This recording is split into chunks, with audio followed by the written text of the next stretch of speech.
Good morning. তোমরা সবাই কেমন আছো? আশা করি তোমরা সবাই ভালো আছো, আমিও ভালো আছি। শুধু সুদীপের শরীরটা খুব খারাপ, আগের ব্লগেও বলেছি।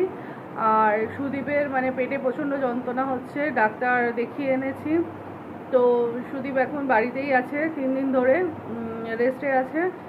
আর বাড়াবাড়ি হয়েছিল, হসপিটাল নিয়ে যেতে হতো, কিন্তু ডাক্তারের সাথে কথা বলে ডাক্তার বললো এখন আরেকদিন দেখতে, তারপর ওষুধে কাজ করেছে, এখন একটু কম আছে।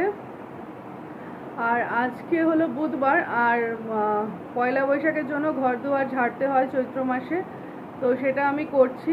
তো দেখো সব খুলে মানে ফেলেছি, সেগুলো তোমাদের সাথে শেয়ার করি। তো ঘরের সব পর্দা মানে জানলার সব পর্দা খুলে ফেলেছি, দেখো সব কাচতে দেবো। এই যে সব তাল করে রেখেছি, কিছুটা ওয়াশিং মেশিনে দিয়েছি, খাটে চাদর টাদর সব তুলে নিয়েছি। ঘরের এই অবস্থা। আর এখানে ওয়াশিং মেশিনটা চলছে, ওয়াশিং মেশিনটা মোটামুটি খারাপ হয়ে গেছে, মোটামুটিভাবে চালাচ্ছি।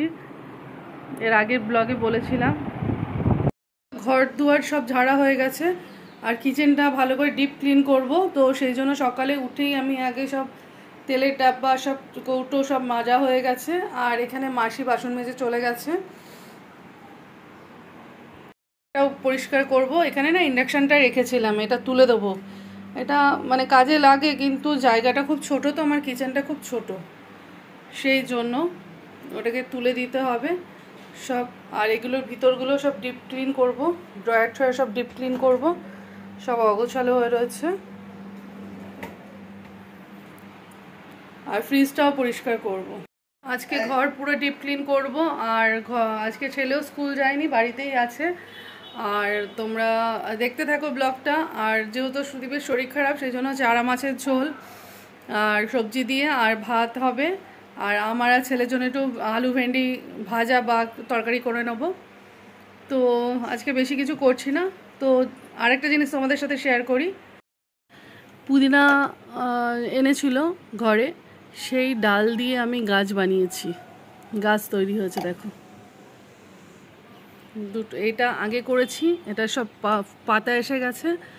আর এটা বেশি দিন হয়নি, 2-3 দিন হয়েছে, এটারও বেরিয়ে গেছে। তো এইভাবে পুদিনা গাছ আমি করেছি। এবার এটাকে মাটিতে বসাতে হবে। আর এর শেকড়ও বেরিয়ে গেছে দেখো।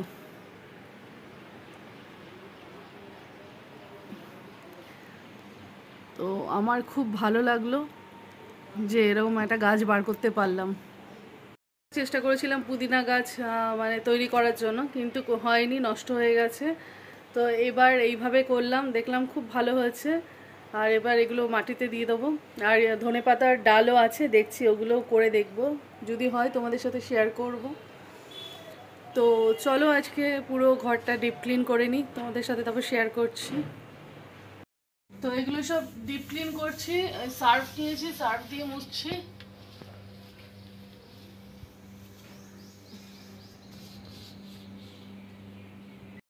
এখান থেকে এখানটা সার্ফ দিয়ে মুছে নিচ্ছি। তো পরিষ্কার করে নিই এখানটা, তারপর তোমাদের দেখাচ্ছি। তো ফ্রেন্ডস, এখনো কোনো কাজ হয়নি, মানে এখনো হাফ বাকি রয়েছে। আর ঘড়িতে বেজে গেছে 2:45। আর আমি কতটা কাজ করেছি সেটা তোমাদের সাথে শেয়ার করি। আমার এখানে গ্যাসের পাশের তাকটা পুরো পরিষ্কার হয়ে গেছে, মানে শুধু গুছিয়ে রাখতে হবে, গোছানো হয়নি, গুছিয়ে রাখতে হবে। আর এইটার মধ্যে রেখেছি আমি যত অল্প বিরিয়ানির বাটি, স্টিলের টিফিন কৌটো এটার মধ্যে রেখেছি। এটা বেশি খোলা যায় না যেহেতু চিমনিটা আছে। আর ফ্রিজটা পুরো পরিষ্কার হয়ে গেছে, পুরো পরিষ্কার করে গুছিয়ে নিয়েছি। আর এই দেখো সব সুন্দর করে গুছিয়ে রেখেছি। এই যে নিচে অনেক জায়গা হয়ে গেছে, এরকম করে সব গুছিয়ে রেখেছি। এটা এখনো গোছানো হয়নি, এটা গোছাবো। আর গোছাবো টেবিলটা। আর আরও কৌটো দেখো সব বেরিয়েছে, নুনের জায়গা সব মেজে টেজে রেখেছি, সব ঢালবো। তো এই হলো। আর এই হলো ছেলের ঘর, তোমরা তো জানোই। এখানে সুন্দর একটা বসার সেট আপ করেছে ও, চেয়ারে গিটারটা তুলে দিয়েছে, ওখানে ড্রেসিং টেবিলটা রয়েছে। আর সাইকেল আমাদের উপরে তুলে রাখতে হয়, কেন ফ্ল্যাটে প্রচুর চুরি হয়।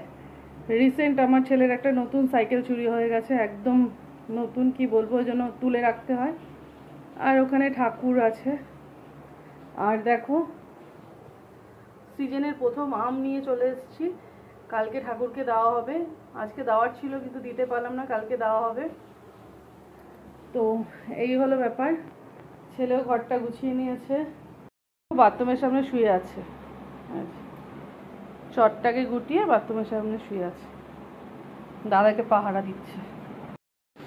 তো গুড ইভিনিং। তো চলে আসলাম সন্ধ্যাবেলা। এখন সন্ধ্যা না, এখন বাজে 8টা, পৌনে 8টা। আর তো হাই ফ্রেন্ডস, গুড ইভিনিং। তো এখন সন্ধ্যাবেলা হয়ে গেছে, আর দুপুরবেলা ব্লগটা আমি কন্টিনিউ করতে পারিনি।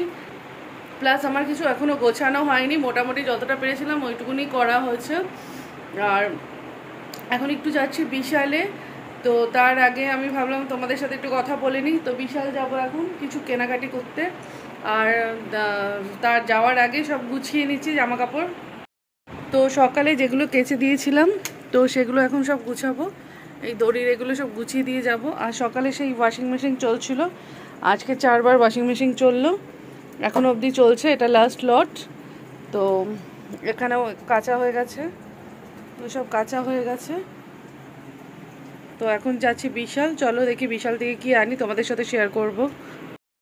তো বিশালে দেখো অনেক কালেকশন আছে, সব বেডশিট, বেড কভার, বালিশ। আমরা অনেক কিছুই কিনলাম, সেটা বাড়িতে গিয়ে শেয়ার করব। সন্ধ্যাবেলা দেখতেই পারলে যে আমরা বিশাল গেছিলাম, তো ওখান থেকে কী নিয়ে এসেছি সেটা তোমাদের সাথে শেয়ার করি। আর রিয়া আমার কোলে চলে এসছে। এরকম দুটো টাওয়াল কিনেছি, বেশি কিছু কিনিনি। আর একটা ছোট্ট ডাস্টবিন কিনেছি। আর বাথরুমে পাতার জন্য এরকম একটা চট কিনেছি। দুটো ক্লিপ কিনেছি, যেগুলো রিও খেয়ে নেয়, ওই জন্য আরো দুটো ক্লিপ কিনেছি। আর এগুলো দুটো সস দেওয়ার জন্য এইটা কিনেছি। ব্যাস, এটাই বিশাল থেকে কিনেছি, কিনে বাড়ি চলে এসেছি। আর এখন এসে রান্না করে ফেলেছি, রান্না করলাম আলু পটল পনিরের তরকারি। তো আজকের মতো ব্লগটা আমি এখানেই শেষ করলাম। যদি ভালো লাগে লাইক শেয়ার কমেন্ট সাবস্ক্রাইব করো। আর টাটা, গুড নাইট।